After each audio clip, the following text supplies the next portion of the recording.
There we go. All right. Are you on? I'm here. I can't hear you. You can't hear me. Let me see. Microphone. No, I'm all good. I can't hear you. Are you talking? Yeah, I checked my settings.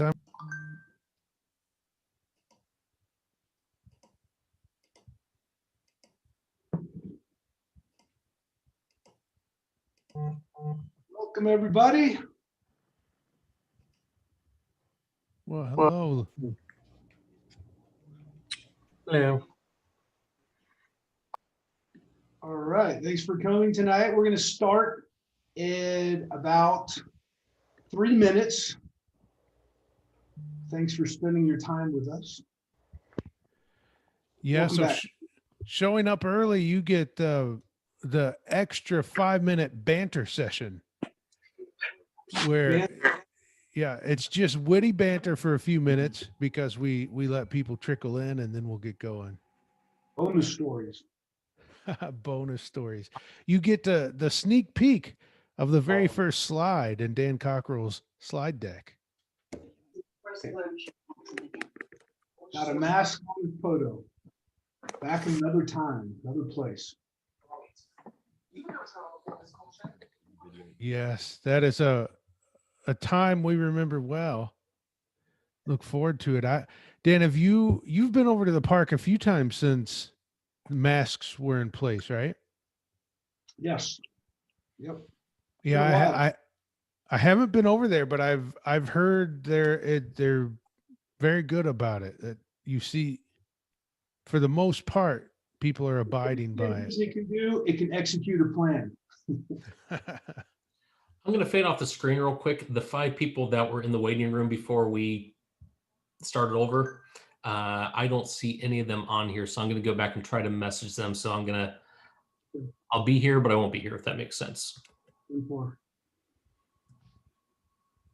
Yeah, so a little behind the scenes, we were trying to turn on the co-host feature and found out you can't turn it on while you're on a Zoom call. You have to restart. And we had a few people that came in early, which is great because they were excited to see you, Dan. But unfortunately, they got bumped out of the call, and we were hoping when the call started again, it would just bring them right back, but it did not. So hope David will get them back in here. That's when you add another piece to the checklist of areas of improvement for Zoom. There's always something to improve upon.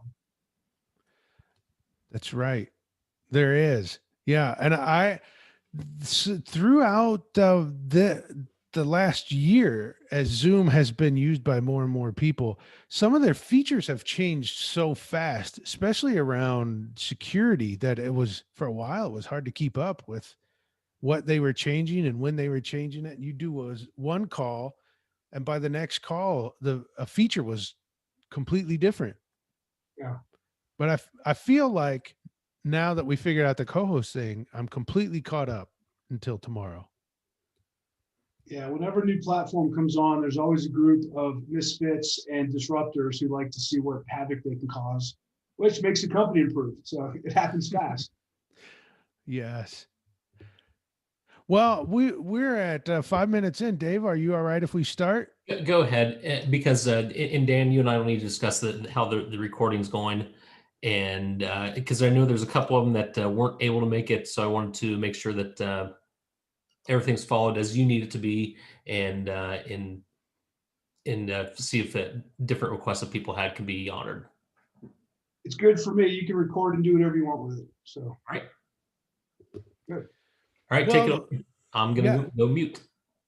All right. Well, to get us started, I am Jody Mayberry. I host Come Rain or Shine with Dan, his podcast. Dan Cockerell spent 26 years at Disney, started out parking cars at EPCOT, and ended his career as the vice president of the Magic Kingdom. That's like a story written by Walt Disney himself. It's just incredible. I love telling people that story. And what we're going to do tonight is Dan is going to take us on a walk through the park. So, what a treat to get the chance to walk the Magic Kingdom with the man who ran it, 12,000 cast members, all of your favorite attractions. If I'm right, Dan, Magic Kingdom is the most popular theme park destination in the world. Yes, I guess it's most popular through being most visited. So that's yes. Somehow it's maybe not everyone's favorite, but it's the most visited and photographed. All right. Well, there it is. And Dan's going to take us on a walk through it. So Dan, go ahead and get us started. Very good. Well, once again, thanks for being with us tonight, everybody.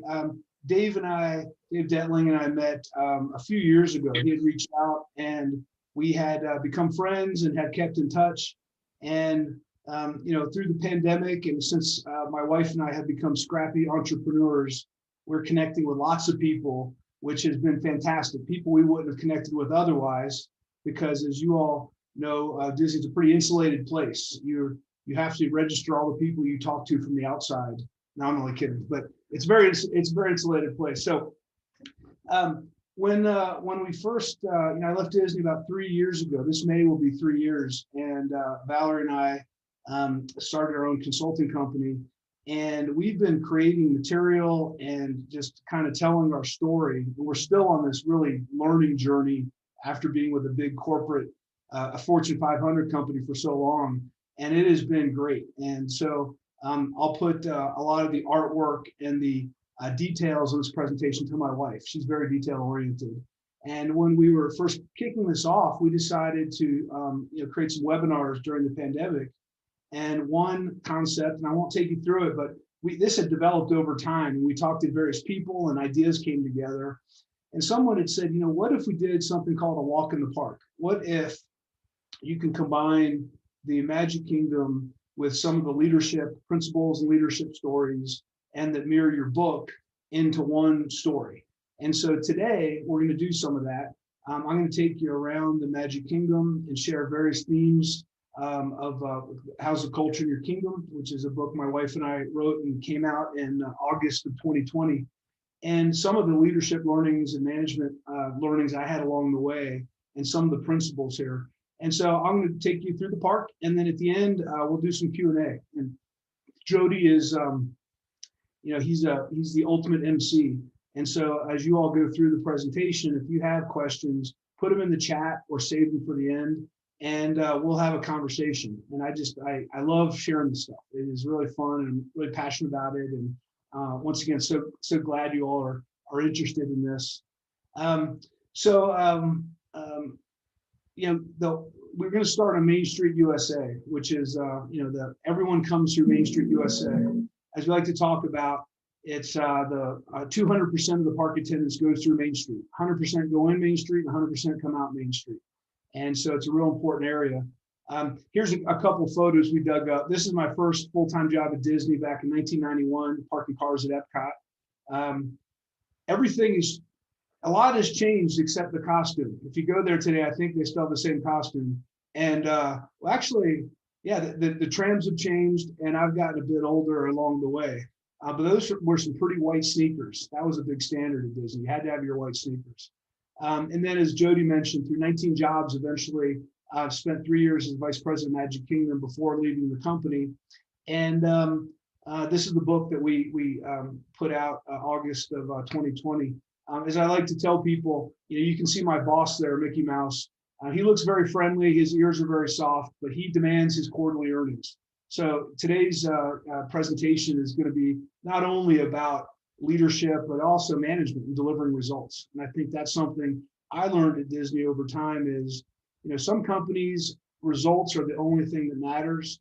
Some companies put, the experience is the only thing that matters. But at the end of the day, the reality is you have to manage a company, create a great atmosphere, a great culture for people to work in, a great environment. and you have to be able to get results. And that's, if you can deliver both of those, you'll have a very successful company. You'll be a very successful leader. So I'm going to take you clockwise through the park. Walt Disney, when he designed the Magic Kingdom, it was very innovative. It was this hub and spoke idea. You're going to come into the park, and then you're going to be able to choose your own adventure. You're going to decide where you go. Up until then, a lot of the carnivals that he had encountered, it was kind of like Las Vegas. You'd go in and they get you confused. They try to keep you in there as long as they could. And there wasn't a lot of logic to it.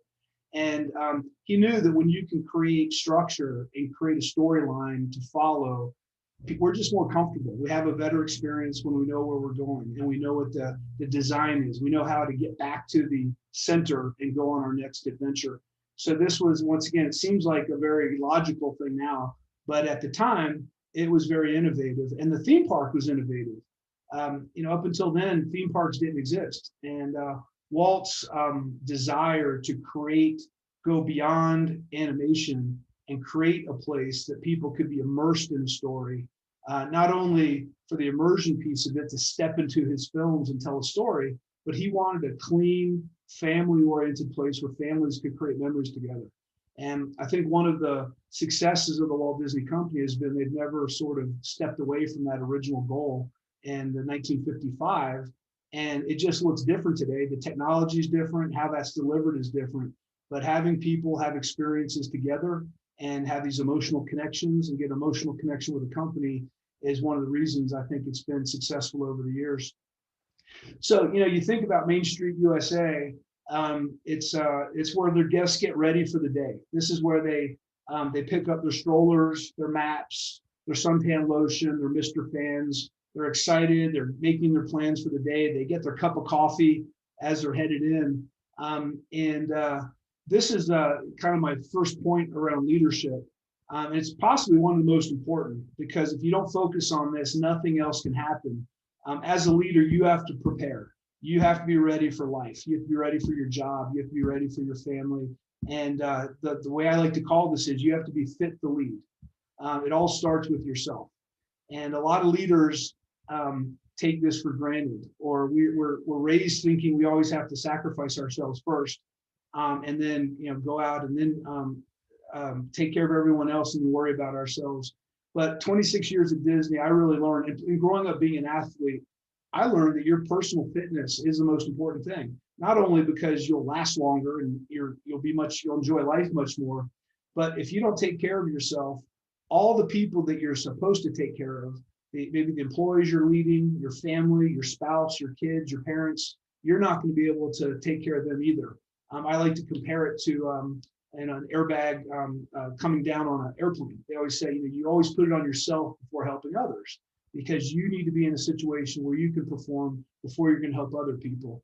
And that plays out in many different ways. In fact, the training at Disney, we have for those of you familiar with the theme park and hotel industry, we always have a position called the duty manager. And the duty manager is like sort of a tactical on-scene person responsible for the park operation at any given moment.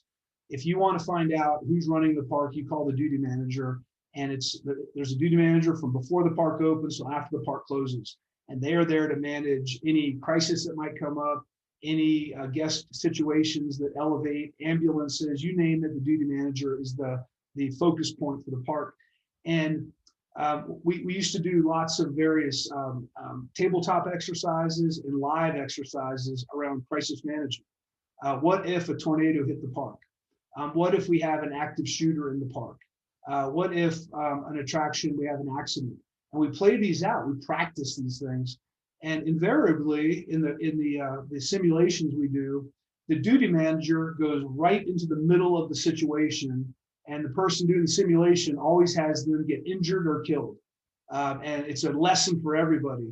If you're the duty manager, you need to get away from the situation to a safe point where you can manage from. And so this plays out, again, it's not intuitive. And a lot of times at Disney, you're trained, go help, go jump in to help.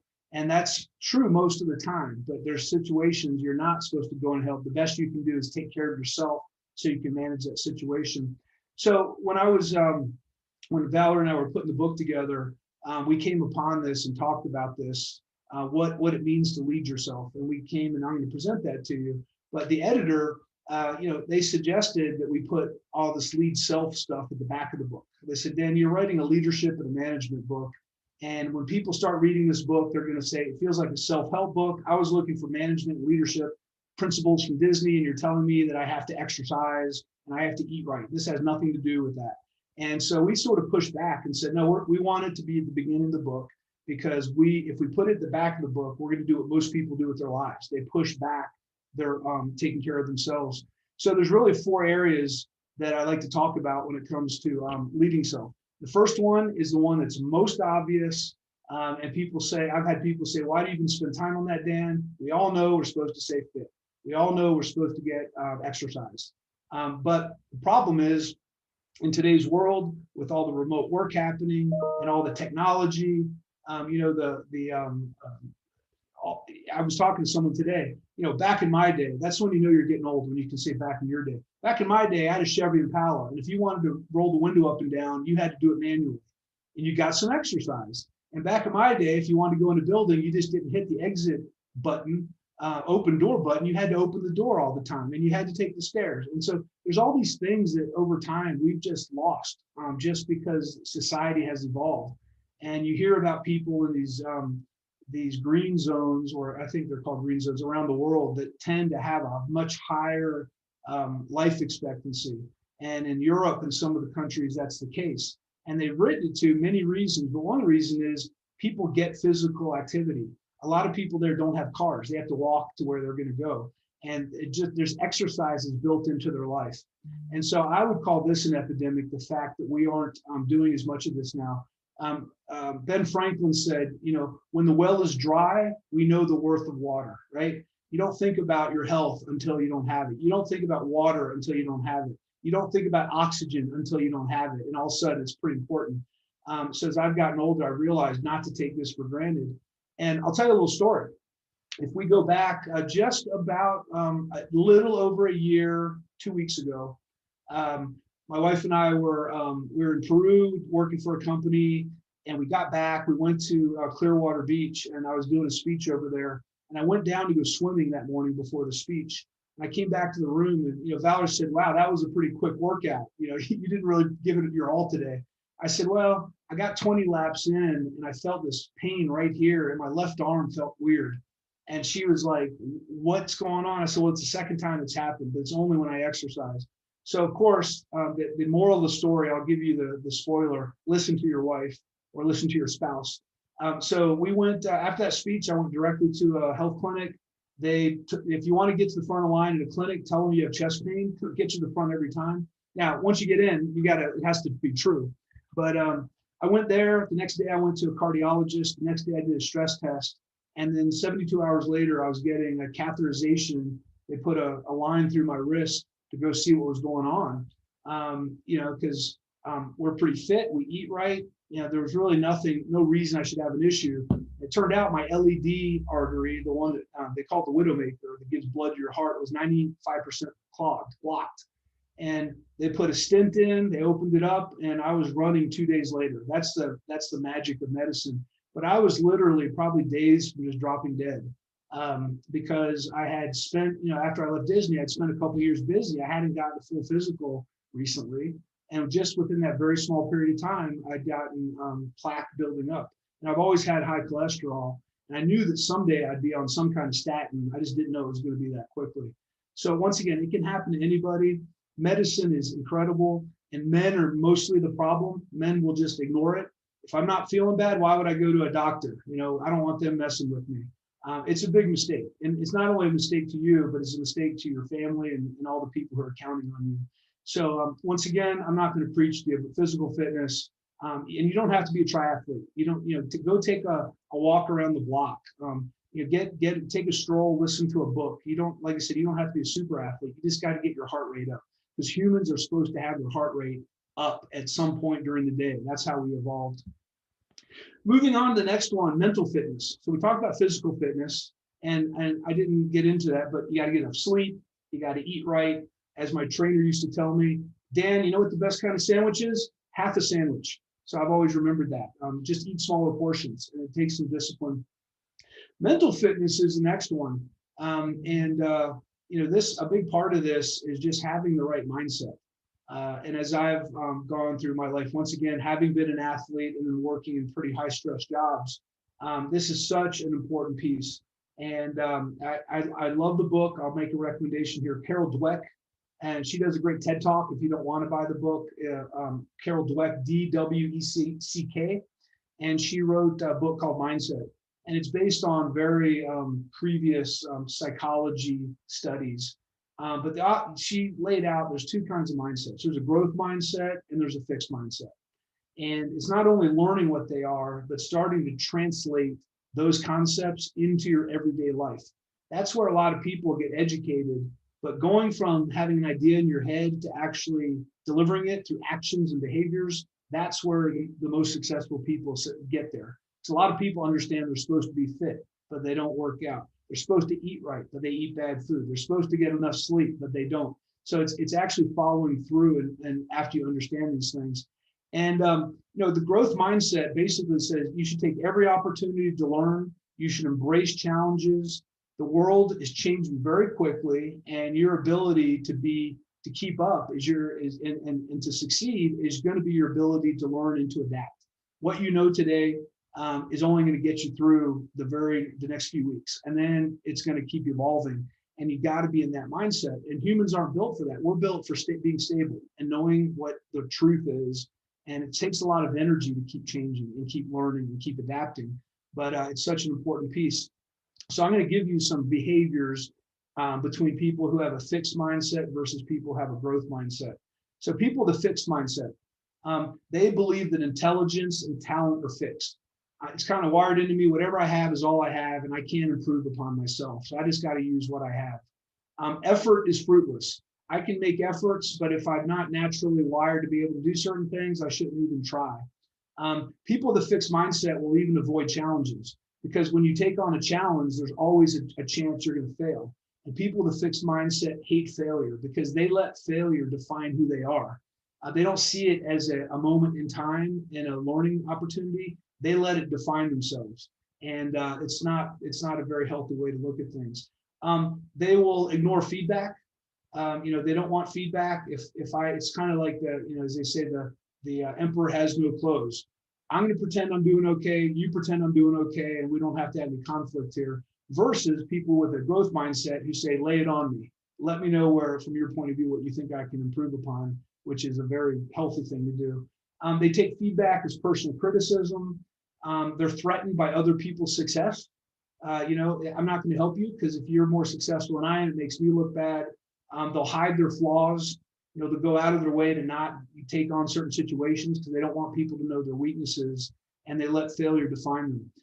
And I'll tell you, we've all had moments, or lots of moments over time, where we've been in a fixed mindset mode. And I've been in that situation. Even today under pressure, I get in that. I don't like critical feedback. I like people telling me I'm doing really good and that was a great speech. I don't like when my wife tells me it was good, but do you want to hear 5 things that could make it better? And intellectually, I say yes. Emotionally, I say no. So I need to keep fighting that because we get defensive. And once again, especially men, because we have this ego that's a problem. So then you talk about people with a growth mindset. Intelligence and talent can be developed. You may not be world class at everything, but you can learn pretty much, if you put your mind to it, you can learn a lot more and become a lot better at whatever you're going to focus on. Effort is a pathway to mastery. You can't just get to mastery. You're going to have to, there's a path that's going to be there. And if you can embrace the journey and enjoy the journey, enjoy the failures, but know you're getting a little bit better every day, that is a growth mindset. Failures are temporary. You know what? That didn't work out, but I'm going to get up tomorrow and I'm going to do a little bit better next time around. This is a temporary situation. All I can do is I can't change the past, but I can improve the future. People with a growth mindset embrace challenges. When the boss says, I got this really dirty, bad job, who wants to take it? The people with growth mindsets are like, I'll take it. I want to learn it. I want to see if I can conquer this thing. And the people with fixed mindsets think they're kind of not very smart to take on those, but they embrace those challenges. They welcome feedback. They're always looking for feedback because they know they have blind spots. They know that they're not always getting the whole story. When I was leading some of the parks, people are very nice to me. They smile and everything's good. I know that's not the truth. I think there are problems. So as a leader, you have to dig beneath the surface and find out how you can get better. Other people's success inspire them. They see failure as an opportunity to learn for next time. And mistakes are just part of learning. And it's not personal. It's just the way you kind of get things done. So I would highly, if you want to, learn more about this, just put it in front of you and just put a little thing on your computer or your wall. Have a growth mindset and put some of those behaviors, because you can actually short circuit your normal reaction, pause, and choose a different reaction if you're conscious about it. And it's hard to do, but that's how we get better as leaders. Quoting Jack Sparrow, the problem is not the problem is your attitude about the problem. And your attitude about a problem is usually it. Almost every problem can be solved, but often people's attitude gets in the way of them not being able to do that. Next one is moral fitness. I think about this as moral fitness. It's like having a compass that guides you through decision making. You just need to know what your values are. What do you value? What are the things that are important to you? And how do you connect your values with your behaviors? And it's as simple as that. Because when you have clear values, decision making gets so much easier, and hard decisions get so much easier because you know what your values are. So a couple of examples I'll share with you. When I was laying out my values, how I make my decisions, I call them 3 buckets. There's 3 things I have to do well regularly to be able to be happy in my life. The first one is lead myself. And I define that as exercise. If I exercise and I'm fit, I'm just so much more confident. I feel better about myself. I have more stamina. And so when I was working at Disney, I had to get up really early to get that in, because there was no time during the day to exercise. At the end of the day, I was burnt. There's no way I was going to the gym after work. So my choice was to get up early and go run or swim. Now, in order to do that, I had to go to bed early because I needed a lot of sleep. I think they say intelligent people need less sleep. So that said something about my sleep habits. I needed at least 8 hours to operate. And so I went to bed at 8, 9 o'clock every night so I could get up at 5 the next morning to have time to do that. So it's about when you have these values, you just have to start making sacrifices and trade things off. And so I was number 1. Number 2 is my family and my friends. So my values were there. And so, when I got up in the morning, did I empty the dishwasher? Did I take the trash out? When one of the kids got in trouble, did I back up my wife and make sure instead of being passive? Did I call my mom and check in on her? When the kids said, "Can you read me a bedtime story?" Did I skip a few pages, or did I actually read the whole book because I was tired that night? So you're always making choices. Every day you're making choices. And family, friends, I had to align my behaviors with that. And lastly was my career. What choices was I making to be the best I could be at work? And that was preparing, that was studying, learning new things, learning new ways to solve problems, being vulnerable. So those were basically, when I think about values, every day I had a scorecard in my mind. Did I take care of myself today? So for today, I got a 0 because I got up early this morning and I've had Monday was back to back, and I'm not going to get out and run today. So 0, failure. When it came to family and friends, my daughter and her boyfriend are coming over for dinner tonight. My wife and I had a major disagreement this morning on something, so I'll give myself 50% credit for today, maybe 25%. And then when it comes to work, I got a ton of work done today, and hopefully this webinar is going to go well. So maybe I get a 1. So maybe today's a 1.25 out of 3, and that's a great day. So once again, figure out what your values are and decide how you're actually bringing those to life through your behaviors. And then the last piece of leading self that we thought was really important is, we call it organizational fitness. You may know by another name called time management, how to organize your life.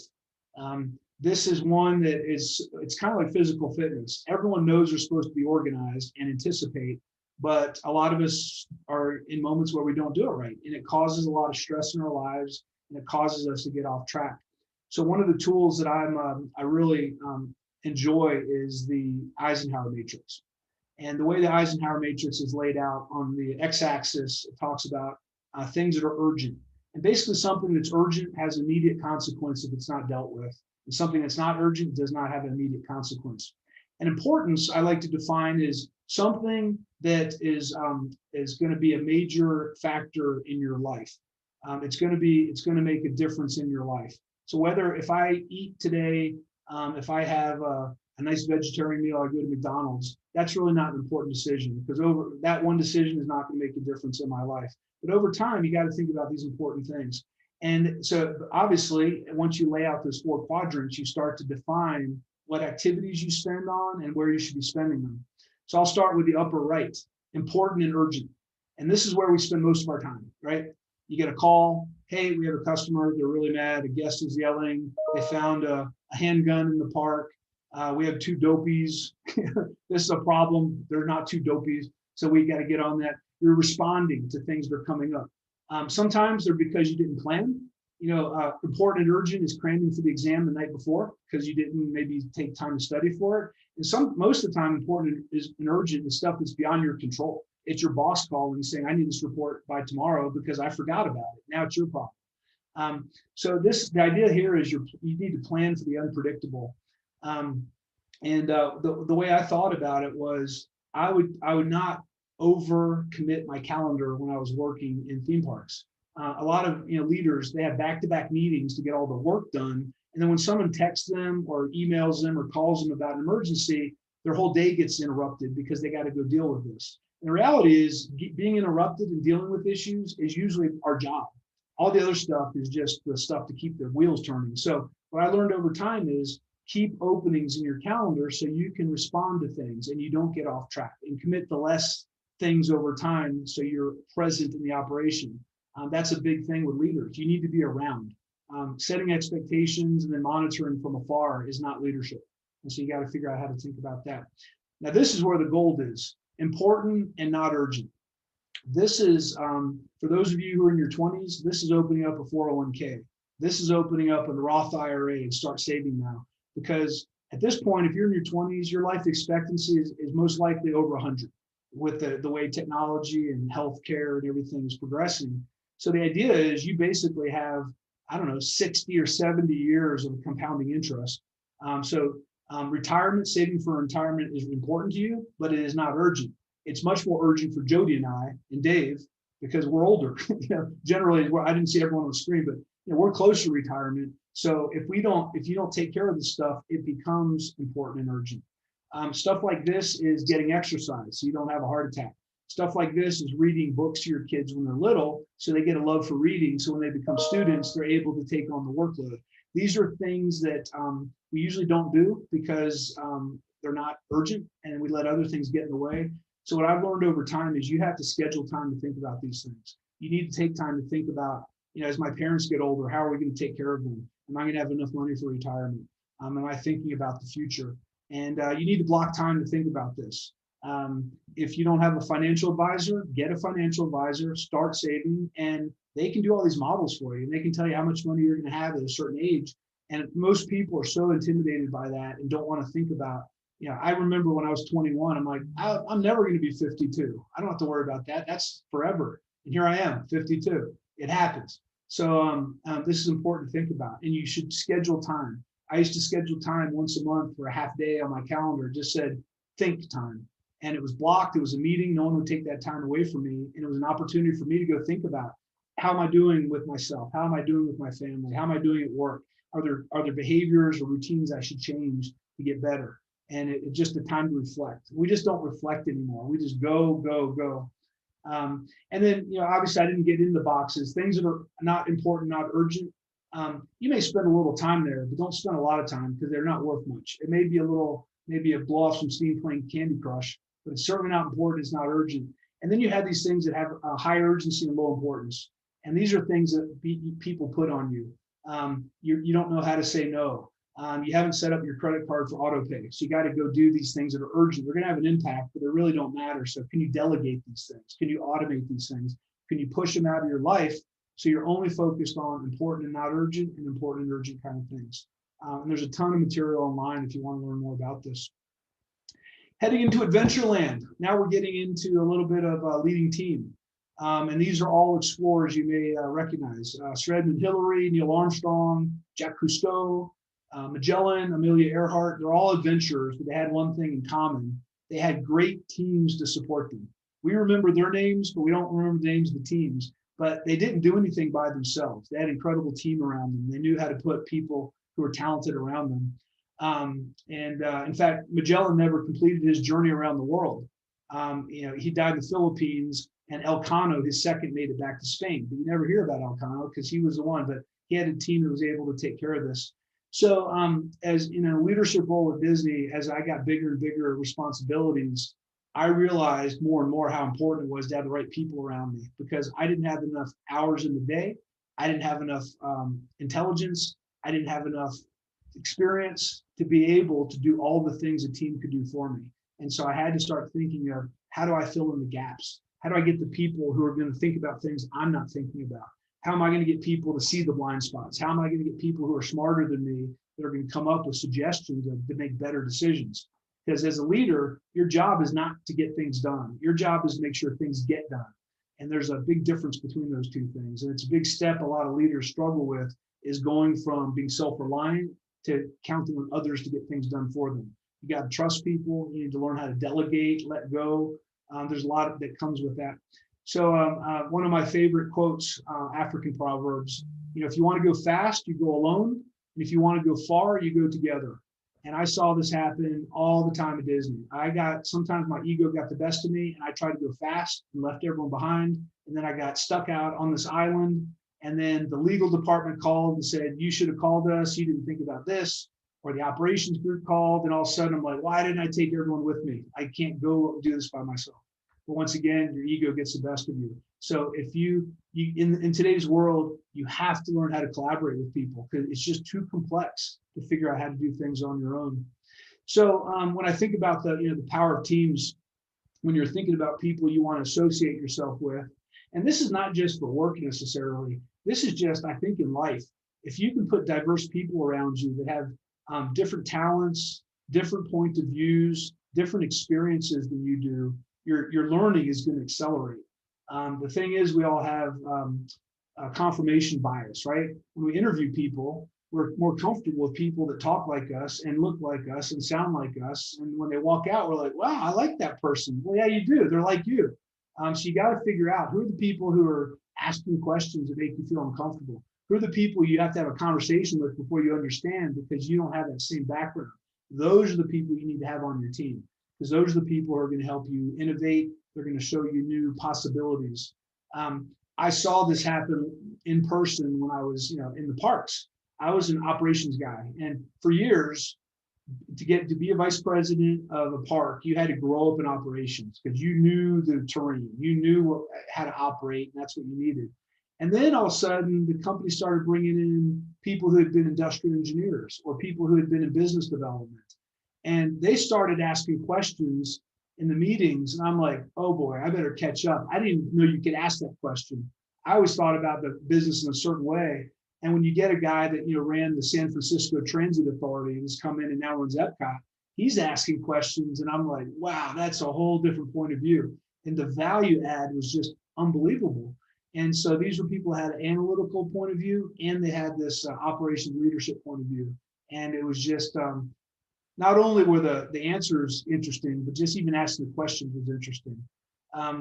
Power of teams, giving everyone an opportunity to express themselves. There's a bunch of different things here. As a leader, you have to make sure you're listening to everyone. It's easy not to. First of all, people who don't agree with you are usually not going to tell you unless you invite them to. When you tell everyone in a meeting, I have an idea, what do you think? And you're nodding, everyone's going to say, yeah, that sounds like a pretty good idea. As a leader, you have to challenge everyone and find out what's wrong with your idea. Get them to speak up. As I like to say, encourage constructive criticism. And that doesn't work well at Disney. I mean, you have to I didn't specifically in meetings tell people, for the next 10 or 15 minutes, we're only going to talk about why this is a terrible idea. And everyone has to participate. And you would be surprised how many great ideas we had that we just shelved, because after talking about it for 15 minutes, we're like, all right, it sounded good, but now that we talked about it, probably not a good way to go. The other thing to understand is, introverts and extroverts. And I think, a lot of times people say, well, yeah, introverts are shy. They don't express themselves. Introverts aren't shy. They just like to process information. And so I had to specifically know who my introverts were on my team, because the extroverts, they always have an answer right away when you ask a question. So I was always looking for the introverts at the end of the conversation. Hey, Steve, what do you think about this? And there'd be a silence, and he'd say something incredibly dramatic, and they're like, Steve, I know you had that idea. He goes, well, I thought everyone already said what I was thinking, so I didn't want to add anything else. You have to pull it out of people. And as a leader, it's easy to watch the shiny object, the person who speaks up all the time, but you got to listen to everybody. There's another process we used that we're now actually teaching other companies to use. We call it feedback and action planning. And so this is a great approach. You go and you can do a survey in advance and find out what people think about leadership. But even if you don't have time for that, everyone at Disney did this. This is a big best practice we use. You bring your whole team in a room, you put 3 flip charts, and you say, okay, guys, I'm going to leave for a couple hours. I want you all to tell me what I should start doing, what I should stop doing, and what I should continue doing. And I'll be back in a couple hours. And so they elect a leader from the team. Everyone gets to brainstorm, and there's safety in numbers. So no one's out on an island, like, who said what.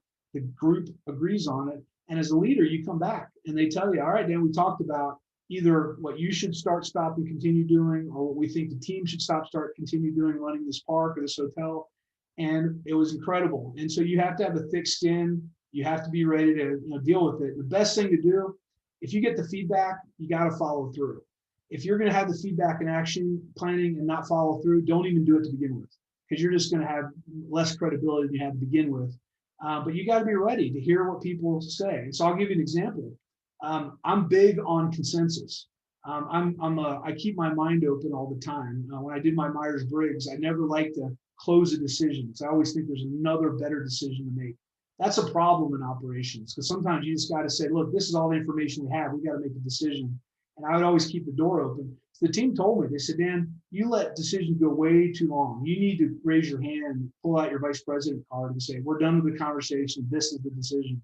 And I started to do that. And because I didn't want to be that guy. I didn't want to be the one. They said, no, you listen to us, and we need you sometimes. We're never going to agree on an issue at sometimes. You need to decide and tell us what to do. And so you'll get some incredible feedback from your team. It builds trust. It makes them better. It helps you learn how to lead them better, because the better they do their job, the better results you get as a leader. So feedback and action planning, very valuable. Another thing, I'm going to get into is this idea at the Magic Kingdom, and this is kind of in Frontierland. We lost a little bit sort of our adventure here, but Frontierland, attention to detail. Once again, extremely important, and everything you do in any company and for yourself. People notice details. Disney takes care of the details. If you're the hospitality industry, detail is very important. People notice small things. One thing I'll give you as something simple and straightforward and extremely boring: checklists. Having a checklist. And some people say, well, a checklist, I don't want to be that, that person who's so detail oriented. Get a checklist. I have a checklist on my phone. I use Evernote for a lot of my stuff. And every time I travel, I pull out the Evernote travel checklist, and I just check off everything. Do I have my underwear? Do I have a dress shirt? Do I have a tie?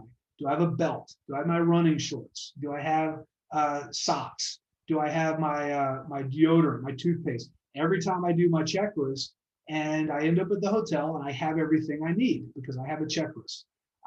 Everything, it's easy to not use checklists, because usually what we do is very repetitive. And when you go to work every day, I don't need a checklist. I know this in my head. That's when trouble starts. And I'll tell you a story about that in a couple minutes.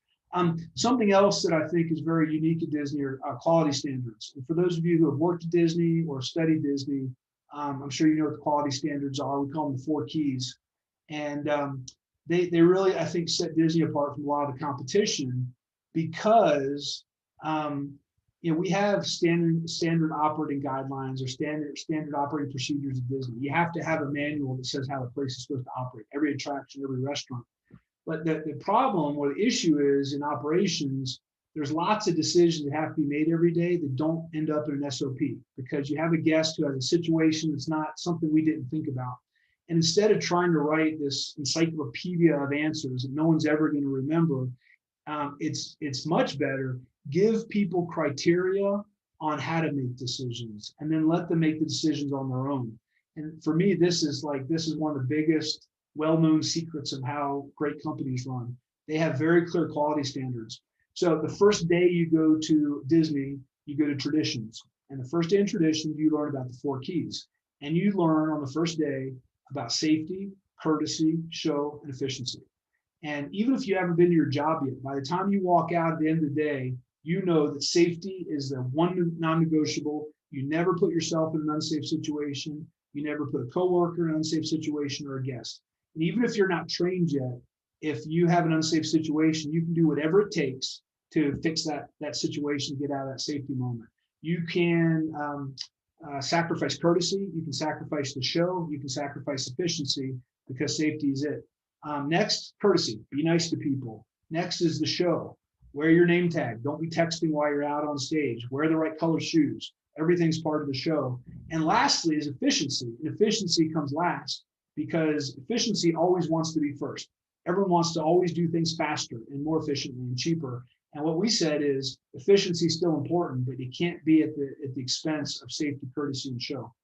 So I'll give you a quick example. If you're a new cast member and you're working at the Haunted Mansion, and you go to get on the Haunted Mansion, and you see a family, and the grandmother's with them, and she looks like maybe the moving sidewalk's going to be a little bit of a problem. That employee, that cast member, doesn't have to call a manager and ask if they should slow the attraction down or stop the attraction. They know in that moment, they've been trained. If that person could fall down, we have to slow it down or stop it. What does that do? Well, the courtesy goes out the window because you've interrupted everything that's going on. People aren't happy about that. You've sacrificed the show because the loudspeaker comes on the attraction. Please stand by. The attraction could move at any moment. And you certainly sacrificed efficiency because it's not moving anymore. But we told our employees that's okay because safety comes first. So this is a big deal. And I'll tell you, for those of you who are working and don't use this in your jobs, if you just bring this back and talk and create this in your own departments, you'll take a big step forward. Because not only what it does is it creates clarity, but it empowers people to make decisions. That's what most people get worried about. I'm empowering you, but I haven't given you the tools of how to make the decision. And so I say you're empowered, but then you're like, what does that mean? Like, you mean I can give away $1,000, $2,000? You mean I can stop the attraction? I need to know what that means. And that's what quality standards do for you. So checklists, clear quality standards, and then this idea of defining the behaviors that support the quality standards. In safety and food and beverage, it's wash your hands and keep the kitchen floor dry. In accounting or HR, it's protect your passwords and make sure you keep files confidential. Safety and attraction is make sure you use the right hand signs when you're dispatching vehicles. It changes from business to business, and each department has to define what safety, courtesy, show, and efficiency means to them. Because sometimes a lot of the employees at Disney don't even see guests. They're serving other cast members, but they're still held accountable to the 4 keys. So they have to treat the cast members the same way they want the guests to be treated in the parks. And then these couple others here, attention to detail. Detail all the processes, each interaction. This is clarity. When I worked in hotels, the greeter should be standing within, we had this thing called the magic box. And a greeter should be in the box because when you're in the box, it means no guest could come in or out of the hotel with outrunning into you. And then you would greet them. It's incredible. You stand 3 feet to the side and all of a sudden you're visible. And now there's no greeting happening. So you got to be very specific about what you want your people to say and how that interaction should play out. And then lastly, the what ifs. What are all the what ifs? You got to prepare for the what ifs. What if we had a fire? What if someone fell down? What if this happens? And prepare for those because the what ifs always come up. And you got to train your people to be ready. Something I've learned the past few years, unfortunately, what if you're in an office building and an active shooter comes? And I watched a video and I know it says hide, run, fight. Those are the or run, hide, fight. I know what that term is. If there's an active shooter, you should run first. If you can't run, hide. If you can't hide, you fight in that order. And that's how you prepare people for really tough situations in your operations. I'll tell you a quick story about attention to detail. I can't believe I found this picture. This was probably from 2006 on Christmas Day at the Magic Kingdom. And in Frontierland, the toilet started to back up, and then the kitchen, Pecos Bill, started to back up. And we had to close down Frontierland because sewage was coming out onto the walkway. And so, and on the busiest day of the year. And so we called maintenance, and we called an outside company, and they couldn't get this thing to unblock. So this guy who's coming out went down into there. These are frozen, or these are congealed oil logs from the fryers. So we had hired an outside company a year and a half before to clean the kitchens, and we had not checked on the detail of what the process was. We never checked how they were disposing of the oil. They were pouring the oil down the water drains. And over time that built up. And on Christmas Day, when you're busy and all the sinks are running, all the toilets are being flushed, it overloaded the system. And we had to cancel the parade that day just because we hadn't paid attention to who was cleaning the kitchens on third shift. So there's consequences. If you don't pay attention to details, they play out in this way. And it can be very impactful. So, as we like to talk about a lot of this stuff, these are all very simple concepts. Stay fit, get enough sleep, manage your time, pay attention to details, lead your team. These are all simple concepts, not easy to execute. That's what makes them, hard. So easy to understand, hard to do. The most important things in life are. I want to show you a quick, Liberty Square is actually my favorite land at the Magic Kingdom. I want to show you this. You may notice on the, if you ever go to, and some of you may know about this, but if you ever go to Liberty Square, all the shutters and all the buildings are crooked. And if you look closely, and it really bugs people, but it's actually part of the show. Because back in 1776 during the war, there was a lack of metal to make bullets for the muskets. And so they would take the hinges off of the shutters to use for bullets, and they'd put leather straps to hold the shutters up. And over time, the leather straps would stretch and everything would get crooked. So when you talk about attention to detail, that's one of my favorite stories. And then the other thing is this little river. There's this gravel thing that runs right through Frontierland or Liberty Square. And it's actually all the sewage, because back in that day, you'd go out and get your bucket of all your stuff and dump it into the street. And we reproduce that without the smell or any of the other nasty parts of that. So that's a little bit about Frontierland. So a quick quiz for you that's going to show another example of safety and an example of attention to detail. How many guests go through Big Thunder Mountain approximately every year? So the choices are 850,000, 6.1 million, 3.2 million, or 1.7 million. And I don't have a poll set up here, but if you look at it for a minute, the answer is 6.1 million guests on average every year carried on Big Thunder Mountain. So if you think about attention to detail, think about this. At 99.99% perfection, 99.99% of the guests who ride Thunder Mountain ride it safely every year. That means we're going to have 610 accidents on Big Thunder Mountain this year because we're at 99.99% perfection. So that gives you an idea of how important detail is and how important safety is, because I'm sure you all know if there's one accident in a Disney park, it's national news. So that's the level you have to operate at, and the level of detail, the level of operations you have to be at. Want to jump a little bit and talk about another theme here, vision. A lot of, you hear this from a lot of companies, there's the vision and the mission, and everyone puts it up on the wall and no one can remember what it is. The vision for a company, we call it the aspirational goal for the organization. What do you want to be 5 or 10 years down the road? And usually it's the CEO of the company who decides what the vision is. And that's all good and fine, and it can get you proud of the company. The vision for the Walt Disney Company is to become the most admired company in the world. It's a big goal, and that's what the vision is. The problem with the vision is it doesn't apply to everybody, because if you're coming in every day to sell popcorn, or you're parking cars in the parking lot, or you're a dancer, whatever your job is, connecting being the most admired company in the world to your job, that's a big gap there. And so something we learned at Disney is very effective, we call the shared purpose or the common purpose. And basically what it is you explain to people, forget about your job. Why do we come in every day? Why do we even exist? What are we trying to do every day? And what we've learned over time is when we train our employees at Disney, we say, look, you may be selling popcorn, but that's your role. But your purpose is to create magic for guests. You may be sweeping the street, but your purpose is to create magic for guests. And when you start telling your employees about a shared purpose, all of a sudden it's in their hands. Everyone gets to participate. And when we first started doing this, some departments would come and say, well, look, I'm a custodial. I don't get to play because we clean the toilets, we clean the bathrooms, we empty trash cans. We said, no, you participate. You got to figure out how you're going to create magic for guests. And if you've ever been to Walt Disney World anytime, you may come across a custodial cast member who puts a bunch of water in a pan and with a broom paints a Mickey Mouse on the pavement or a Donald Duck. That's their moment to create a magical moment.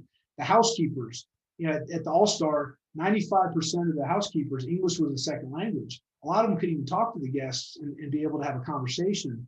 So they came up with towel animals, or they came up with, you come back to your room, your plush is sitting on the couch with a remote control watching a cartoon.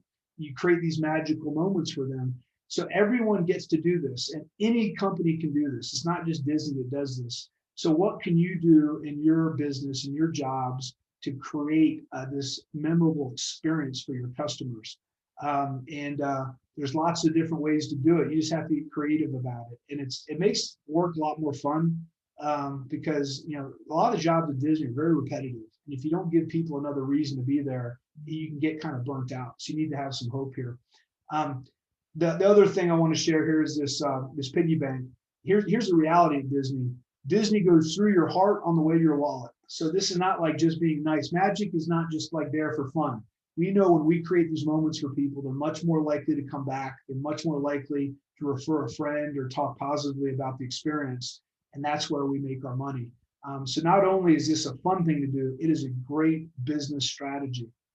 And so when I was at the Magic Kingdom, we came up with, we went from saying, what's the shared purpose? Frontierland. What's in Frontierland? Well, you have to go through there to get to Big Thunder Mountain, Splash Mountain. And then there's all these shops, and then there's the Country Bears Jamboree. So Frontierland was kind of a sleepy area. It wasn't working hard enough for us. So we started to brainstorm and talk to the team. We said, okay, we want to make Frontierland the most exciting, best land at the Magic Kingdom, because today it's last.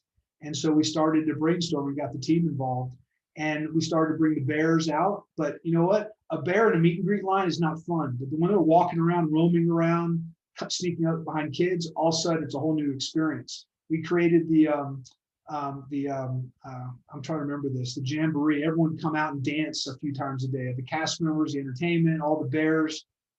We created these moments where these would happen together. So we created something from nothing, a very small investment. It was the Frontierland Hoedown is what it was called. But we told everyone, how do we make this the most magical land? And all of a sudden, food and beverage had an idea, attractions had an idea, merchandise had an idea, and we all gathered around that and brought the team together and created something that was pretty popular. So this idea, the shared purpose, elevates your service delivery, and it gives your employees relevance. It's a double win here. Not only do employees have fun because they know that they matter, but now they're able to give this great experience to your customers. So as I would tell you all, translate your vision to a common purpose and keep it at the forefront of your action and communications every day. Your job is not returning emails. Your job is a lot of things you think your job is. That's simply your role. Your purpose should be something bigger than that. Get your customers to remember why they like dealing with you. A piece of Fantasyland trivia. How does Fantasyland ridership compare to the entire Animal Kingdom park ridership? I'll have the options here. The answer is it's actually bigger now. But when I was there, the amount of guests carried in Fantasyland was the same as the entire Animal Kingdom. So now you can get an idea of why Fantasyland was expanded, because it's such a popular land. And so that sometimes leads us to making improvements. Speaking of Fantasyland, I want to talk about this idea of the chain of excellence. And something we understood at Disney is, and this is one of the insights we like to offer, your front line delivers your bottom line. Your front line, when I was at the Magic Kingdom, when I was at studios, most guests never saw me, didn't know who I was, didn't care who I was. They knew the person in the Auto Plaza they interacted with, the person in the parking lot, the person who led them into the park, the person who sold them a cup of coffee, the person that loaded in the attraction. They had these hundreds of interactions with those people. And based on those experiences, they decided if they had a great experience or not. So you always have to keep thinking about this, because when you get to a certain level in organization, you get in this really nice meeting room and talk about all these things, but nothing's happened yet. You got to go out and actually bring these experiences to life for people. So chain of excellence. If you don't remember anything else from today's presentation, this is the key takeaway, because this is how I think about everything I did at Disney and everything we do now running our own company. And this is by the Harvard Business Review. So not our original idea, but the idea of every company is to create sustainable results. Sustainable results, whether you're a nonprofit, for-profit, you need to get resources to continue to operate. And the way you get sustainable results is you have people come back again and again. The intent to return is high and intent to recommend is high. Those are the two things we measure at Walt Disney World. And every company measures that, because you can buy a pair of Nikes once, but it's better if you buy another pair every couple of years. That's how they grow their business. In order to deliver sustainable results, you have to have customer satisfaction. They have to rate you excellent. And in order to do that, your employees have to be satisfied. And so they need to be trained and know how to operate. What we discovered at Disney is when we talked to our guests, our customers, we said, why do you come here? Why do you keep coming back to Disney? It's incredibly expensive. Like, are you crazy? Keep coming back here. And we said, what do you like? They said, we like the fireworks. We like the buses. We like the hotels. We like the characters. They went on and on and on. We said, yeah, but you can get that at other places. What is it about Disney that differentiates it? And we boiled it down to 4 things. You all treat me as an individual. You make me feel special. You respect me, and you know what you're doing. You're knowledgeable about what you're doing. You give me the right information. When my son is at the California Grill, one of your nicest restaurants, and wants chicken fingers, you don't tell me you don't have them. You go figure it out. You go downstairs and get them. When my son is too short to go on an attraction, you don't sacrifice safety, but you give him a pass to come back next time and ride it when he's tall enough. Or you give us extra fast passes to go do a different attraction together as a family. You treat us as individuals. You point out if we have pin lanyards, you talk to us, you comment on our hats. If we have a birthday button on, you make a big deal out of that. That's why we come back. All the stuff you do, we expect. This is what makes it special, and this is what differentiates it. Then we talked to our employees, and we said, why do you stay here? Why do you work at Disney? You know what they told us? The same thing. I'll stay here if you treat me as an individual, you make me feel special, you respect me, and you make me knowledgeable so I can do my job. And once again, this is not a theme park thing. This is not a hotel thing. You can take this back to your businesses, whatever you do. And if you can figure out every day how to treat the people you work with and the people, your customers, as individuals, and give them that little extra energy, and just don't go through the routine, people, they notice that. We have a Starbucks near us, and I got to meet the manager sometime, because every time we go, we pre-order, we do the mobile order, we get to the drive-through. Hey, how are you today? What can we get you? I mean, it's like their first day at work. They're so happy to be there. And you pull up, hey, how are you? Here's your coffee. I hope you all have a great day. It's consistent. I'm like, this is not just a one-off employee. The leader's doing something there to take care of people. They're excited to be there. And when you go to other Starbucks, it's good. Hey, here's your coffee. Have a good day. It's not great. And the difference between very good and excellent is like light years apart. I have very good experiences every day. I don't have excellent experiences every day.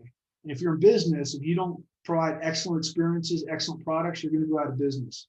Because when you deliver excellence, people aren't going to leave you. They're going to keep coming back. When you deliver very good experiences, they might go try somewhere else because you don't have them locked in. So I talk about this importance of care. And this is a little quote we like. We want our customers to think of us as a company with a heart, but we want our employees to think of our organization as an organization that will chew them up, spit them out, and smear them into the carpet if they screw up. And this is how some companies operate. Hey guys, go out and be really nice to our guests and our customers and make them feel special. And if you don't, you're fired. That's not leadership. That's compliance. And as leaders, what we're trying to get is commitment. We're trying to get people commit to enjoy what they're doing. And that's much harder. I'll tell you a quick story about this one. And this is a cultural thing. One day at the, it was a busy evening at the Magic Kingdom, and the employee cafeteria is right below Fantasyland, the Pinocchio Village House that serves pasta and pizza. And something happened with the sprinkler system in the cafeteria, and they couldn't cook any food. And so the duty manager, who was in charge of the park, had to make a decision. What do I do? There's no food. The cast members have to eat. And so that night, I came in the next morning, I was listening to the voicemail of the update, and he said, last night, the kitchen and the main cafeteria for cast members went down. I called, we put out a page across the park, and we fed all the cast at Pinocchio Village House. People came to the kitchen, and we gave them pizzas. And so I called the duty manager the next day. I said, so tell me what happened. He explained it to me. I said, how did you make that decision to give away all this free food to our employees? He said, well, we always talk about how important the cast are. They didn't have a place to eat. And you could hear that it wasn't very nice. You could hear the worry in his voice. Like, well, you made the exact right decision. That's what we should do. But when you have a culture that follows this, people know the right decision to make. That was not a difficult decision to make that day to go ahead and take care of the cast members. So this, the insight here, the quality of care delivered to your guests is directly correlated to the quality of care you provide for your team members. And it's that idea, treat people as you want them to treat others. And it's easy to forget about that as a leader and not say hi to people, not thank them at the end of the day, not give them the support they need. And they're watching you as a leader all the time. And if you don't do this, they're not going to stay, and they're not going to give you their best. Another book I'll recommend, Stephen Covey, The 7 Habits of Highly Effective People. I think it came out over 30 years ago, but it is still a classic. And he has a chapter in his book we call the emotional bank account. And the idea is everyone has an emotional bank account. You have it with your spouse, your girlfriend, your boyfriend, your kids, your parents. There's a give and take. I help you with something, and tomorrow you're going to help me with something.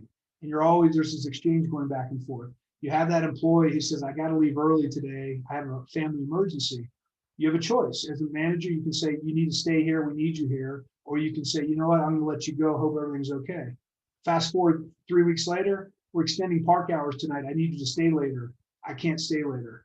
A lot of customers, they're not making that decision because they can't stay later. They remember that you were not flexible with them 3 weeks ago.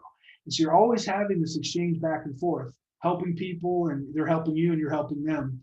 And it's something we do in life. So you want to provide for people's needs and wants, make sure you're taking care of them. Keep track of their personal info. Whenever I met my new general managers, new jobs, I'd find out, tell me about yourself. Where did you work before? Do you have kids? What's your favorite? What do you do on weekends? The more you get to know people, make an investment in them. When you hit hard times, you're going to have a much better relationship. And communicating effectively. The importance of care, communication. Every company we work with now, usually the issues we're helping with is communication. Everyone has great intent. They're just not communicating to the people. They're not telling them what's going on. They're not giving them that respect. It's the same thing as, with your family.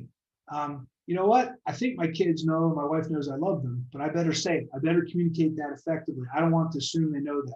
And so communication is such a big piece in leadership. And a lot of times you hear people say, I wish I had said that to that person. I wish I told them how much I appreciated that.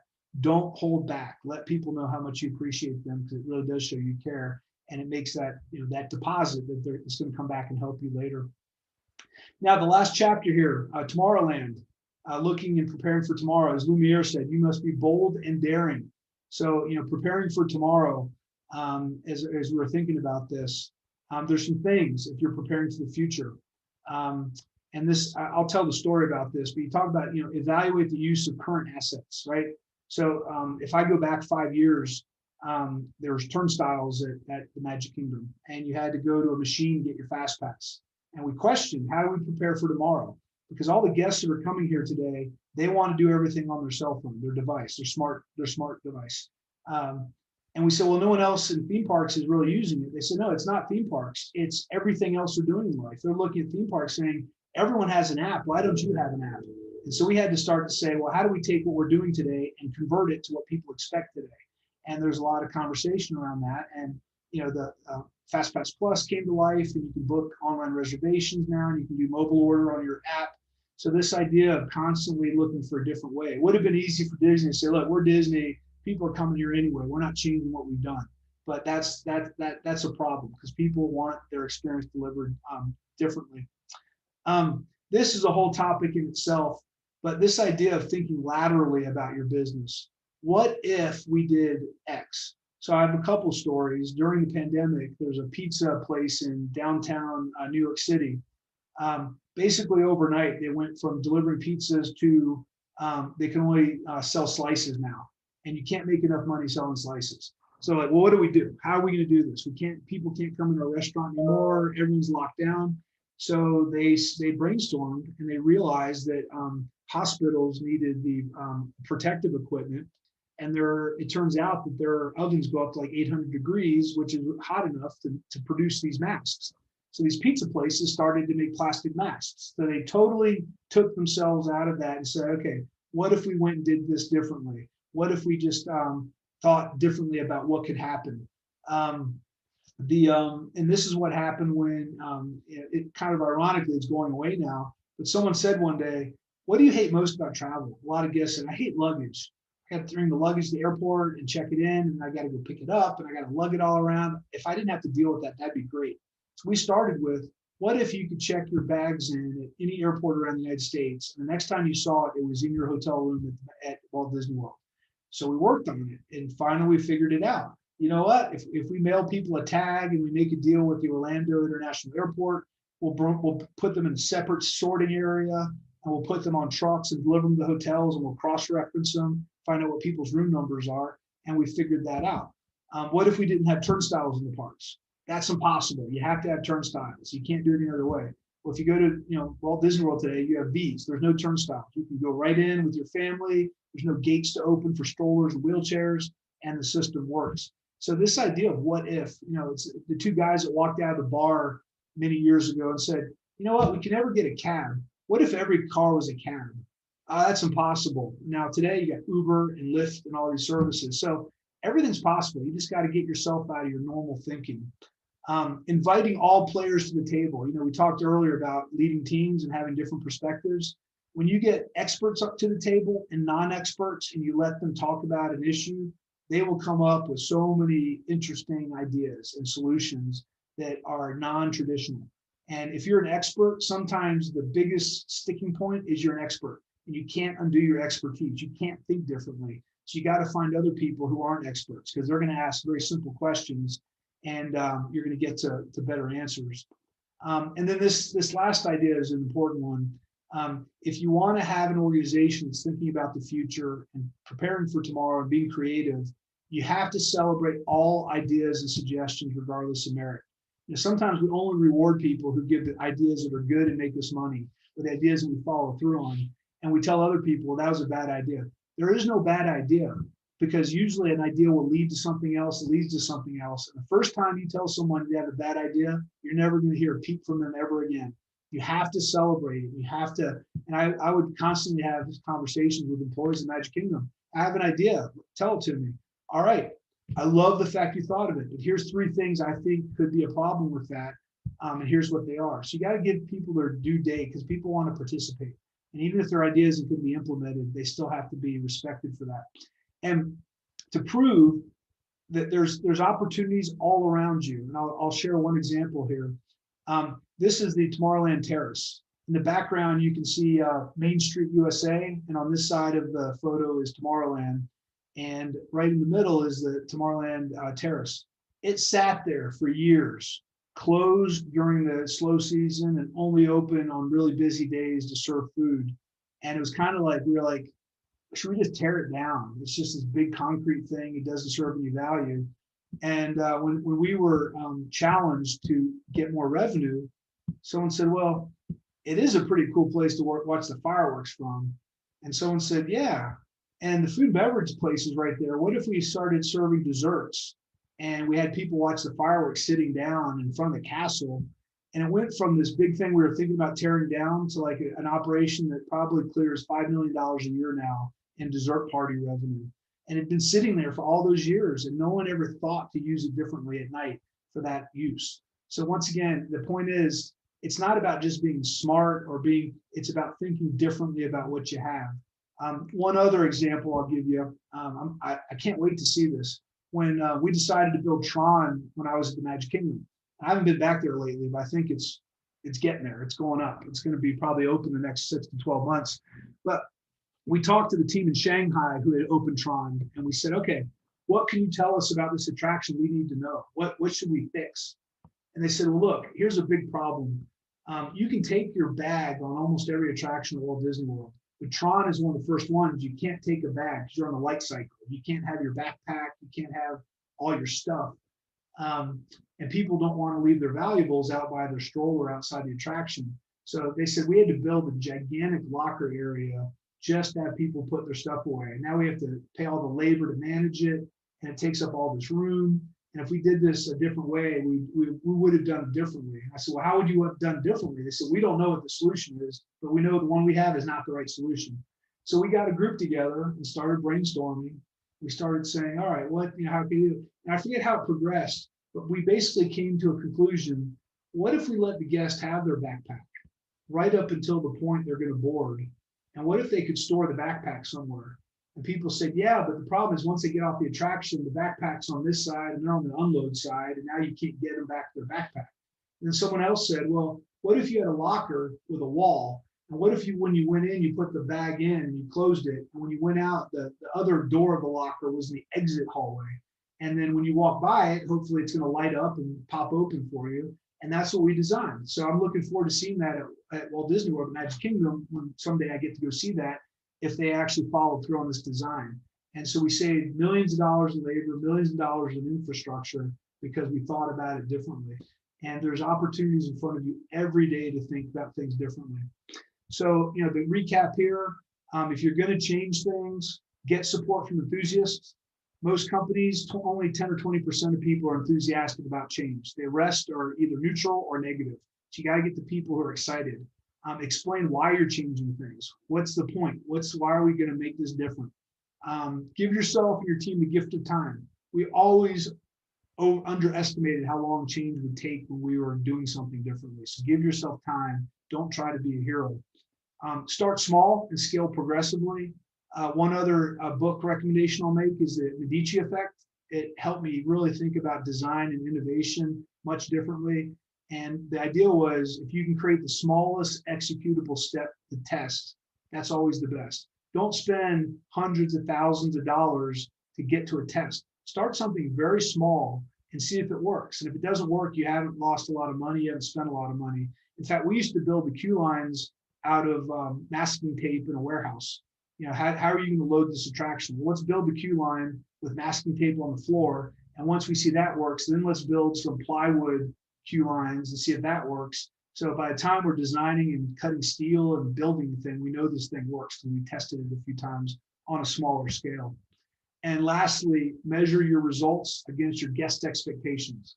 A lot of times companies put new things in place that they celebrate, but the guest doesn't care. And they're like, you know what, this made this more complicated, or that seems pretty cool, but I don't care about that. And so a lot of times, companies get too inwardly focused and they don't keep their eye on the ball, because the only person that's going to tell you if you were successful is the people paying you money for your products and services.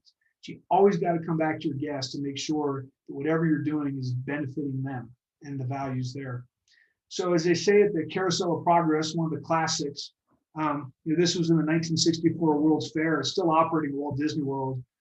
It's an oldie but a goodie. At one point, we were advertising it has air conditioning. So I don't know if that was the best shout out to Walt, but there's a great, big, beautiful tomorrow. And obviously, I think Walt Disney always had a really optimistic view of the future. And I think there's a lot of great things in the future. I know everyone is not sure about COVID and all the things that are happening, but I can tell you there's some great stuff ahead of us. So that being said, that's the end of my presentation. And I know Jody may have has been monitoring. I haven't had a chance to look at it. I know maybe there's some questions popping up in the chat group. So Jody, if you want to pick some out, or if you guys want to raise your hand, we'll do a little Q&A, and then we'll have Dave talk about the new website he's launching. Well, we've had a lot of good comments, but no questions yet. So since there's no questions in the chat, if you have a question you'd like to ask Dan, you can go ahead and step up and do it. Oh, we've got one new message. What is that? Okay.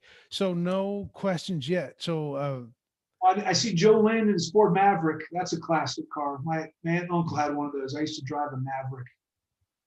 It's a loud car. Yeah. So anyone feel free to jump in with a question. Dan, you may want to unshare your screen so we can see everybody. Okay, there we go. Let me find where we are. Oh, we can do a gallery view and I can see everybody there. All right. All right, everyone, here we are. Yes, we're all here. So you First can. one's always the toughest. It is. You to be the first one to step up. Well, everyone's deciding what they want to do. Dan, you might want to take this opportunity to make sure. Yep. What? That's my book. Thanks, Dave. And if you're like me, I don't take notes very often, but I did take notes on this one. Good. Yeah, that was when we wrote the book. We wanted not only to be talking about leadership, but be a guide to really be hands-on, tactical. Where that was a big thing that I see a lot of leadership things happening. They're philosophically very inspirational, but once you hear them, you don't know what you're supposed to go out and do. And I think that's such a big piece of executing, behaving differently. You know, life is full of, I wish I should have, I regret I didn't, or yeah, you're right. But it's like, you know, leadership and what you believe in, we talked about it earlier, your values, what you believe in is basically your actions. They represent what you believe in. And so if I hear people talk about time, I'm really passionate about this. I'm like, good for you. What do you do about that? Well, I really don't have time to support that cause. All right, well, then maybe you're not as passionate as you thought. So I think that accountability is important. Hey, Dan, I have a question. Sabrina, yes. So I don't know if you'd mind sharing, what was one of your hardest days at Disney, and what do you think were some of the things that you've talked about from a leadership perspective that either kind of fell through the cracks, or somebody on your team that went through that, or maybe you did everything you could? I don't know. Yeah. I had many of those days. There's a couple quotes that I really liked. I'll share. One is this idea: some days you're the Louisville Slugger, and some days you're the Ball. And I don't care what job you're in and what you do. Some days you're like the best leader, manager ever, and then other days you're like, I'm definitely gonna lose my job. How could I not have foreseen this? So, I guess if I look back at some of the worst days, you know, we had moments. I didn't deal directly with any, because we do have deaths at Disney, and I was never under my operation in a position where I had to deal with an accident that someone was, killed, which, and that happens, and it's not because I ran a perfect operation. I was just probably lucky that I just didn't have to deal with that at any point. But we certainly had moments where people have heart attacks, and those were always hard. Probably the hardest moments for me is when I could have planned better. I should have put more due diligence into something. I should have listened more, and we failed. And the weight of the responsibility. When I was at studios, we did. This is one that's still. This was a hard night. But we wanted to do a hard ticket party. We do the Christmas parties and the Halloween parties, and we make a lot of revenue because you put people in the park in the day, and you clear the park, and they buy a second ticket. It's a great business model. And we knew there was an opportunity at the studios, and we knew people love the villains. Everyone wants the villains, and they want to see and so we said, okay, we're going to have a villains event, and we're going to test it out. And we're going to close the park, and we're going to sell tickets, and we're going to have 50 villains. And that sounded like a lot of villains until like 10,000 people showed up. And then it didn't seem like that many villains anymore. And the problem was we set up most of them up as meet and greets, which I should have known better, because meet and greets are so inefficient. You can get like 150 people an hour to a meet and greet, as opposed to a walk around. So I don't get to meet you, but I get to see the villains mixing with the crowd. Or we do a villains parade. And the second thing I found out after the event was California had done this, but they had blocked out cast members, and we didn't. And after the event, I'm like, did anyone think about that? They're like, yeah, it was all over online. All the cast were coming. I'm like, why didn't anyone ever mention that? Well, we thought you knew. And so it was just one of those moments where I should have asked a lot more questions. I should have really dug in with the industrial engineers to understand. Because if we had played it out in a simulation, we would have known that this was a disaster coming. And I look back on it, and I take personal responsibility for that night. I'm like, man, I let the cast down, I let people down, and I learned a ton from it. And it's too bad it happened, but it made me much better at asking questions, much better at triple checking things, much better at getting industrial engineering to weigh in and shoot holes in it every time I planned something from then on out. And after that, I still had some mistakes, but not to that level. So those are tough nights to go home. The other quote I'll share, you can probably see it up on the photo behind me, is that was my grandfather. He was the U.S. Naval Academy, and he was in World War II on the Columbia, and he retired as a rear admiral in the Navy. He was a really impressive guy. And he left me with a quote, and the quote is, you do your best, and then you forgive yourself. And so every day you go out and you do your best. And the problem is some days your best will not be good enough. You'll fail anyway. But what you got to do is forgive yourself, leave it behind you, which is so hard. We like to carry this around. Even telling the story, I feel the guilt again of that event. And this was like 10 years ago. And I don't work at Disney anymore. But you got to let go of this stuff because you can't go back in time and you can't fix things back in time. All you can do is learn and get better moving forward. And if you learn how to do that, you'll be in a much better place and much happier. But a lot of us are taught you're supposed to hold on to stuff like that and feel the pain of the guilt because you messed up and you should pay the price. You should feel bad. Well, feel bad, then let it go and move on. It's a great way to live life. Right? Dan, I have a couple more questions. And before I move on to those, I want to mention the next event for the attractions group is April 14th with Joel Manby, and Joel was the CEO of SeaWorld. So that will also be an interesting one. The question, Dan, what advice do you have for leaders who see their team members struggling with taking care of themselves? Yeah. I think if you feel like you have an appropriate enough relationship with them, talk to them or, buy them a book, leave it on their desk, self-care, give them some hints. It just depends how to get there. But, today there's so much stress and there's so much anxiety that people have. I don't think we can just sit back and say, well, that's the boss's job. I think if you're working on a team, I think you owe it to people to breach it. Now they may push back hard and say, look, my boss has none of your business. And you've taken that opportunity. But everyone goes through difficult times and teams got to watch each other's backs. And I saw it at Disney. Like I said, no team individually is strong enough to get through all the things you got to get through. You got to count on each other.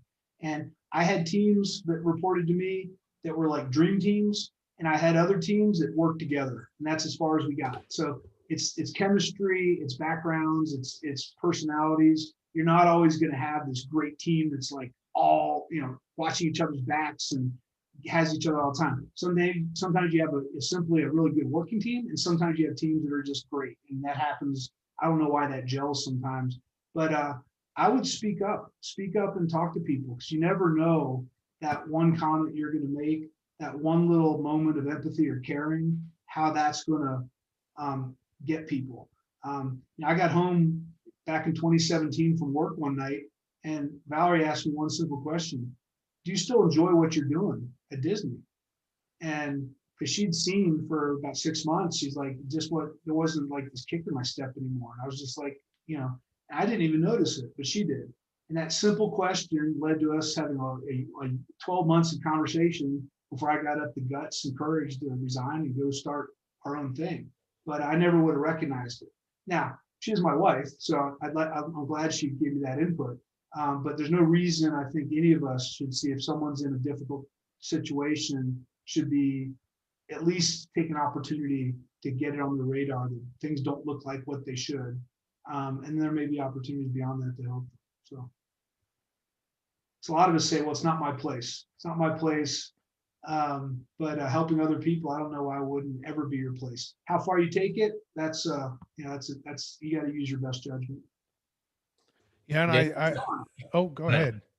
Oh no, I was going to bring up that there's a question that came up on the chat line from Chris Schneider. I don't know if that's what you're going to do, Jody, or not. But how many chances do you give an employee who seems to poison the environment, and what are some of the steps to help correct the toxicity? Yeah, that's a great one. I've learned a lot about this later in my career at Disney, and a lot since I've left Disney. There's a lot of things I've had chances to develop, and I always say, man, if I could just go back, there's so many things I could do better. But I think the big thing is set clear expectations up front of what you expect from people.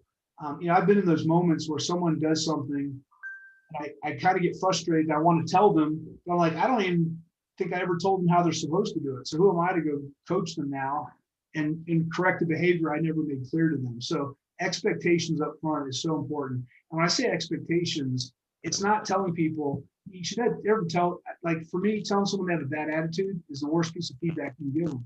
But what does that mean? I don't know what your attitude is, but I do know if you didn't look at someone, you ignored somebody, you complained, you rolled your eyes, it has to be observable behaviors. So that's the big thing about giving feedback. Be very specific about what the behavior was, because you're asking people to correct behaviors. I can't tell you to change your attitude. You still might not like working here, but if you act like you do, then it's fine with me. So the behavioral piece is important. Tell them what the right behavior looks like. You know what, the future, if someone gives you a comment like that, I'd ask you you may not have noticed it, but the nonverbal cues, you look very defensive. And I'll let you know if I see that in the future. And here's some training to think about that. And if it happens again, you give them that feedback again. And eventually, either the behavior changes or you have to ratchet it up to a point where you're going to have to get rid of that person. And usually the behavior changes. And a lot of times, or sometimes it doesn't. People, once you give them feedback, they choose not to change. As the leader, it's not your fault people don't change behaviors. People, if you're clear on what they need to change, they don't, that's their decision. And as a leader, you have the responsibility to make sure that you either get them to change behavior or they can't be in your organization. A book, I'll tell you, a great one is Radical Candor by, I remember her name. It's not Beth Scott. Her last name's Scott. Anyway, she was with Facebook for a long time, and she has this great concept of care personally and challenge directly.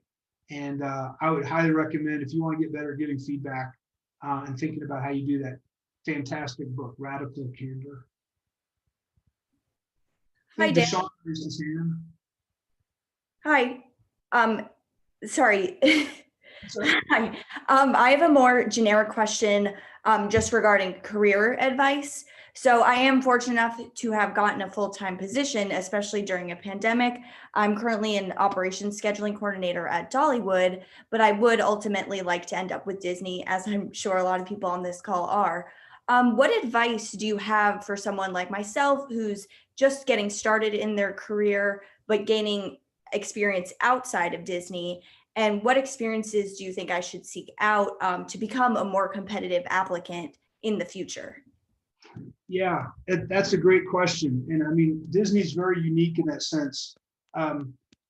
People ask me, well, how did you get to be Vice President of Magic Kingdom? I'm like, well, I decided 26 years earlier to start parking cars there because I never would have gotten the company if I waited.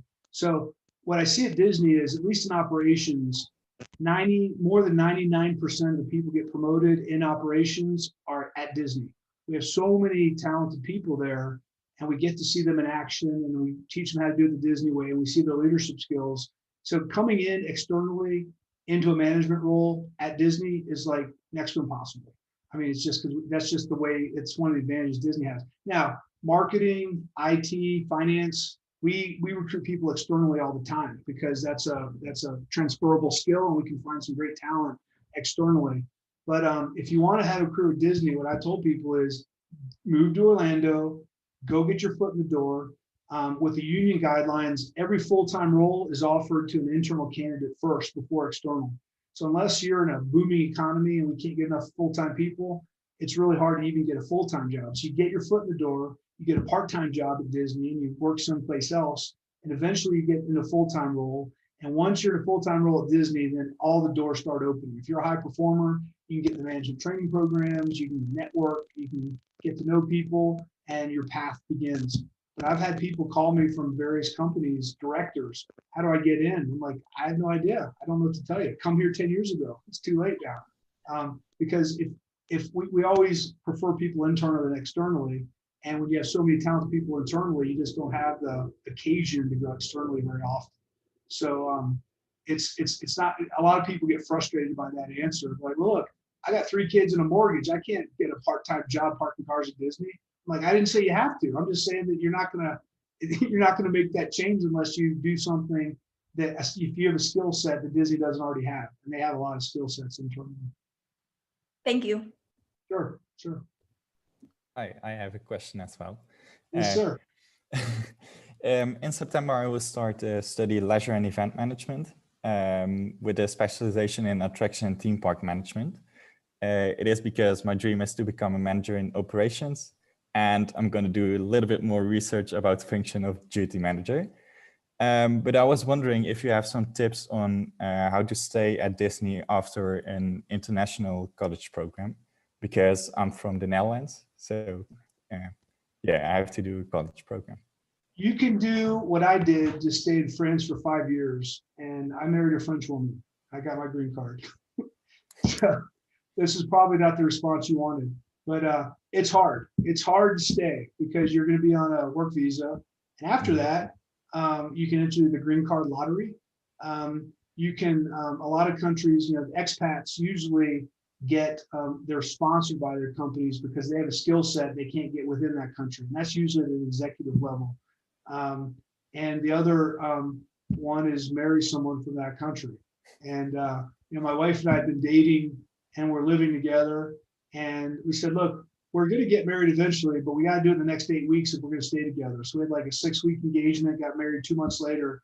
And she still laughs. Our 28th wedding anniversary is coming up. She's like, did you just marry me for the green card? Just like to stay in France? And I'm like, look, does it even matter anymore? We got 3 kids. And but anyway, that's a hard one. It's a dilemma. And I don't know what to tell you, except keep looking for different work visas. But eventually you'll get to a point where, yeah, if you work for a hotel company somewhere, and you know, some of the high-end hotel companies, they're able to move people because they want the language skills. But I've had many people talk about that after their 1 year at EPCOT. How do I stay? It's like, well, there's not a lot of solutions there. And would you say that work experience and network will open the doors for you to stay, not for the visa and everything, but that the company would allow you to stay? I don't think so. There's not, you know, you can do a great job, but if you're, like I said, if it comes down to a legal thing, you need to get a visa. And the visas for expats are very expensive. And there's certain things you need to meet. Like, okay, can you prove that the chef we're bringing, the chef we're bringing, you don't have any other chef that in the United States that has a skill set? Well, yeah, they're an expert. They went to the Paul Bocuse cooking school, and they did this, and you can justify that. But usually any job below the executive level is very difficult to justify. So once again, I'm not sure. I know a lot of Americans who've gone back and kind of figured out their Irish heritage and gotten an Irish passport so they could have access to the European Union. I mean, there's different ways to get there, but just purely to come over, it's very difficult to stay here over a period of time because the U.S. has as many, you know, requirements as others. And having once again, you need a green card to stay here permanently. And like I said, there's lotteries. I know people that enter the green card lottery every year, and some people get a green card to come over, but it's not easy to do. Okay, thank you very much. Yeah. And Dave, I know we're bumping up against time. Maybe we'll take one more question. And then if you have any words of wisdom for the group, because I think it's really exciting that Joel to come speak. And I think this is a cool forum you set up, this educational forum and connecting in the theme park space. I think this has a lot of potential. Appreciate it. Yeah. Any other questions? Very good. All right.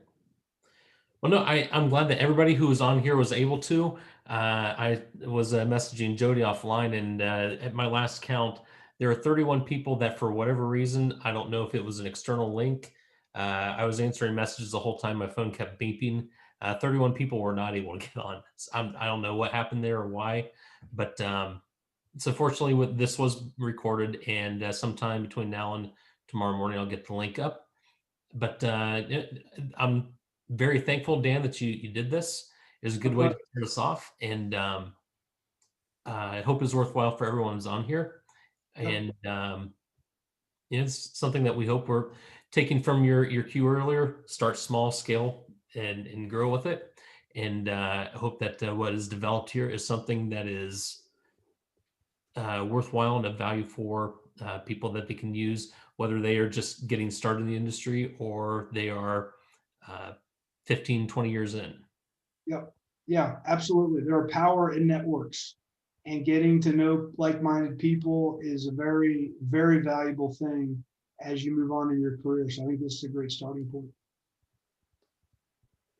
All right. Well, I hope everyone has a nice evening. Be safe. And us older people get our vaccines soon. So I'm getting mine on Friday. You younger people have to wait a while, but you're nice and healthy. Right, Joe? I actually Oh, our second vaccine on Thursday. So Nice. Congratulations. yep, you should get it. And that's the key. I'm telling you, it's the only way we'll choke this thing out. So Yeah, David, I appreciate it. Dan, you did a great Thank you. job. appreciate that. Thank you. Yep, you betcha. Good You betcha. night, See you guys. everybody.